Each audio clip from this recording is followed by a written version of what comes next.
Isang mapagpalang araw na naman mga idol. Welcome sa Moto Features at ito ang Rusi Flash 150X. Ayan.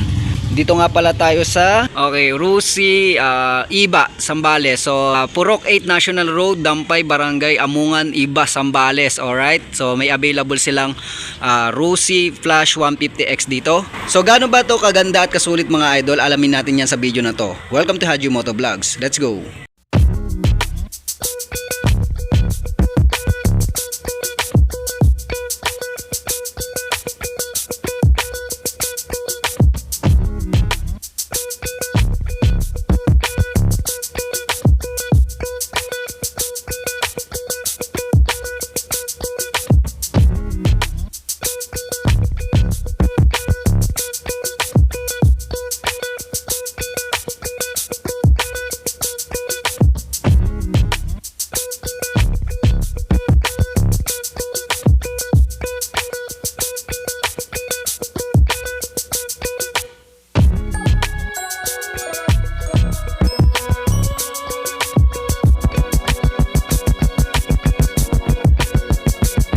Okay, ito na si Rusi Flash 150X. Unahin natin sa kanyang makina mga idol.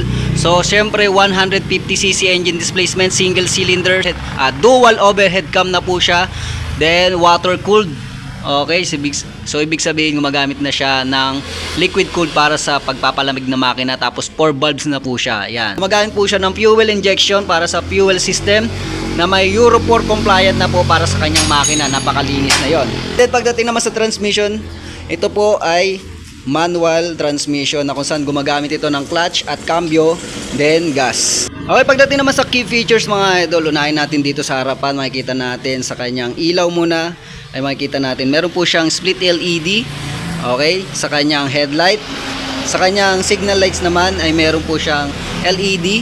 Yan, napakagandang LED, solid. At sa likod naman mga idol, LED din ang ginamit niya rito sa kanyang likuran, sa tail light niya. Meron pa siyang parang daytime running light, no? Dito sa kanyang gilid. At syempre, meron po siyang signal light na LED. Sa dashboard naman makikita natin mga idol na halong digital and manual speedometer. Tapos meron po siyang digital dito, okay? So, marami kang information na makikita dito like engine check, fuel gauge, marami pang iba, okay? Meron din siyang built-in na USB, okay? USB port.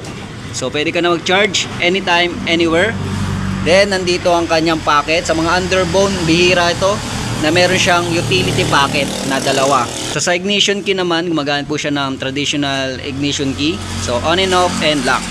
Fuel tank capacity naman nito mga idol, meron po siyang 5.3 liters fuel tank capacity nasa loob. At wala po siyang underseat compartment na katulad ng mga GP ng Honda, tapos Sniper ng Yamaha. So, wala po silang compartment. Meron lamang is yung gas tank. So, sa shifter mga idol, gumagamit po siya ng half shifter na kung saan meron po siyang 6 na gear. So 6 speed po siya. So maganda-ganda yon para dating sa racing, mas marami kang pagpipilian na gear. Okay? Okay, sa muffler naman tayo mga idol. Makikita natin very sporty, naka-emblem yung Rusi Euro 4 dito mga idol. Then meron po siyang parang cover niya dito na half cover lang siya, pero ang ginamit niya dito is yung matte finish na black. Then meron po siyang gray or silver metallic na cover dito sa pinakadulo. Dahil very sporty ang disenyo. Okay, sa suspension, gulong, saka brake naman dito sa harapan, unahin natin, meron po siyang telescopic fork. Then disc brake, huge disc brake mga idol, napakaganda, napaka-solid ng disenyo. Tapos dual path caliper.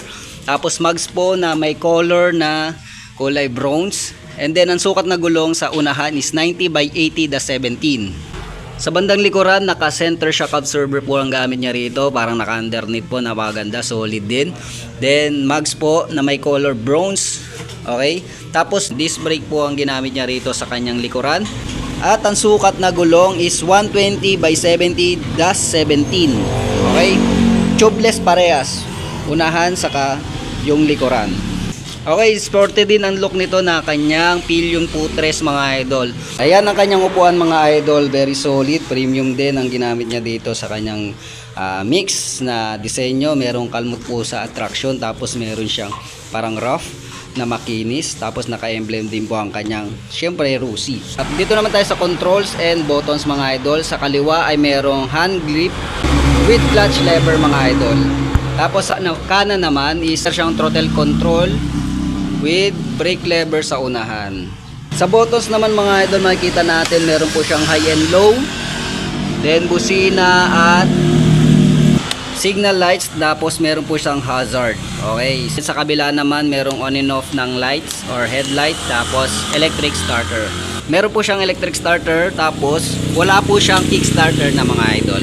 So ito naman yung foot brake niya para sa likuran. Lasting pagdating naman sa hatak niya mga idol, gumagamit po siya ng chain drive. Okay, na mayroong sprocket rear and engine sprocket. Okay, sa presyo naman mga idol, ang Flash 150i X ay merong cash na 75,000. Meron po siyang 3 years, okay, na monthly installment na 3,400. Pagdating naman sa kanyang rebate, kumaga ka or due date ka magbayad mga idol is 300. Tapos meron po siyang free na 3 years LTO registration. So kung gusto nyo mag-avail mga idol, ayan, punta lang kayo dito sa Amungan, Rusi Branch. At para tapusin ang video na to, huwag sanang kalimutan mag-subscribe at i-hit ang notification bell para lagi kang updated sa mga ganitong klaseng impormasyon tungkol sa mga bago at lumang mga motor.